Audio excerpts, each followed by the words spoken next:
Hello, my name is Paulette. I'm a student at University of Louisville, and I'll be doing a session with one of my clients that I've been working with named Rich Rogers.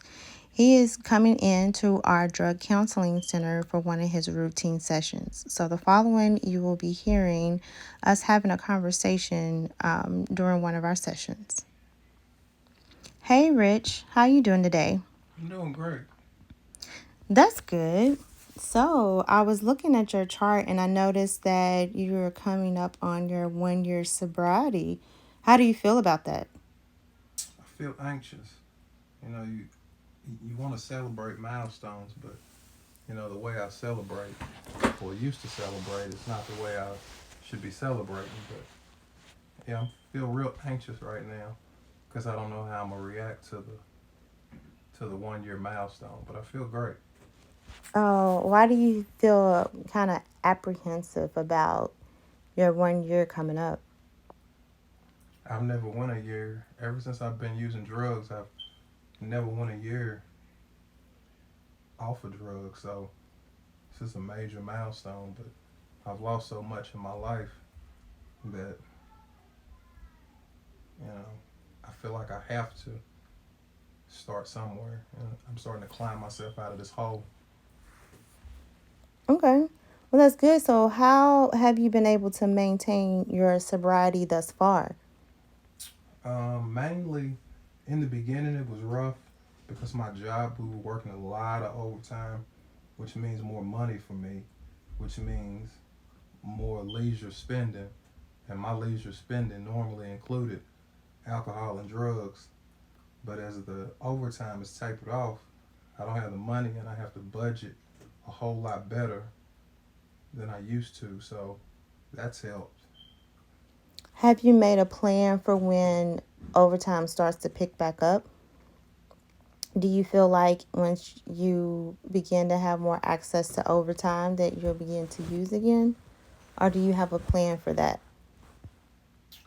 Um, I'm not really sure right now, but I think the year milestone will help because I've never won a year, so I'm real eager.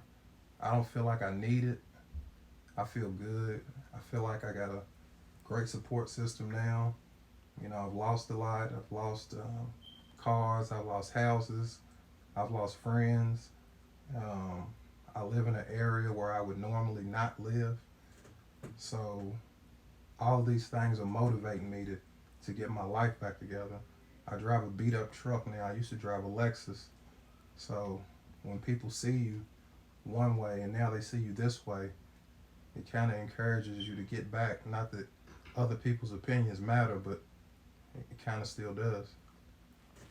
So you're allowing the space that you're in right now to motivate you to keep pushing forward and to keep your sobriety because your goal is to become a better version of yourself in the space that you're in now. Is that what I hear you saying? Yeah, I know I can be a better version. Um, I've lost my wife. I haven't had access to my kids. This job is everything right now. And I can't lose this job because I'm afraid I'll slip right back, maybe even worse. So I got a lot of incentives to keep going and keep pushing through. So I look forward to it.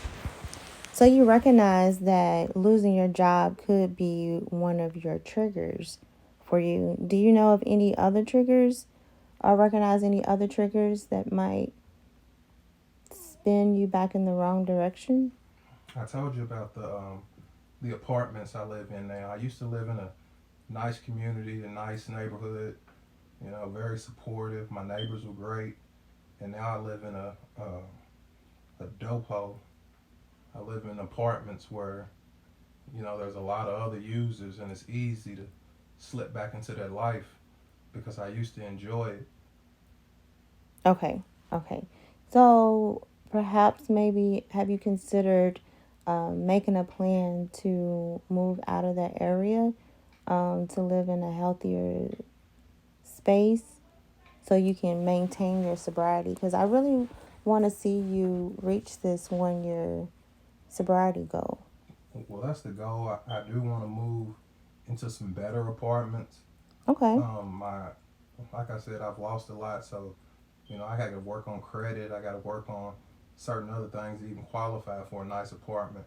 But that's things that I have to do and goals that I have to achieve. And once I get to that point, I do plan on getting out of those apartments immediately because there's way too many temptations in that part of town.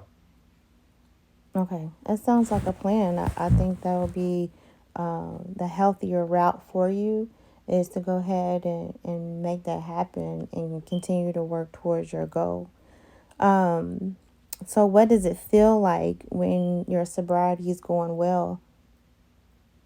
I feel like a normal person. I feel like I can have normal conversations with people. When you're the drunk uncle, you kind of get judged right off the bat. You show up to family events and it's like, oh, here's the drunk uncle. Mm-hmm. So, I mean, who wants to be the drunk uncle at the party? So, I just want to be looked at in a different light. I want to get moved to a different part of town, get me a better vehicle, so at least people can see on the outside and the inside that things are progressing in a different direction. Because right now, all they see is where I live or what I drive. They don't see the internal um, progress. So I want them to see the external progress too, so I can stop being a drunk uncle at the party. Can you tell me a little bit about your internal progress? Um, what's helped me a lot is my spirituality. I learned a lot about spirituality from an older gentleman. Not Christianity, not a Muslim. He really taught me a lot about centering myself, things I had never heard of, like just sitting down, being quiet, being still. Stuff like that really helps me now. And those are things that I never knew before. So those are things that I practice daily and it's helped me tremendously. So, it sounds like the gentleman that you're spending time with is a good influence on you, just helping you stay grounded and staying healthy within your sobriety. It sounds like a good influence to keep around you and help keep you motivated. How often do you spend time with him, or do you see him often? Yeah, he lives not too far from me, and he's had a lot of the troubles that I currently have, and so he's speaking from experience.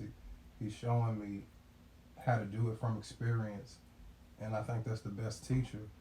And we've been friends for at least 20 years, and he saw me, at my best. He saw me at my worst, and he see me trying.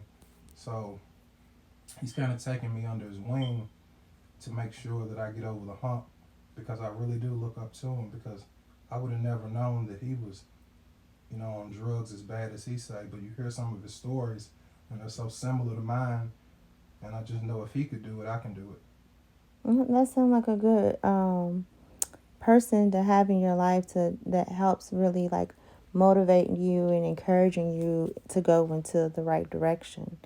So, can you tell me when things begin to slip away?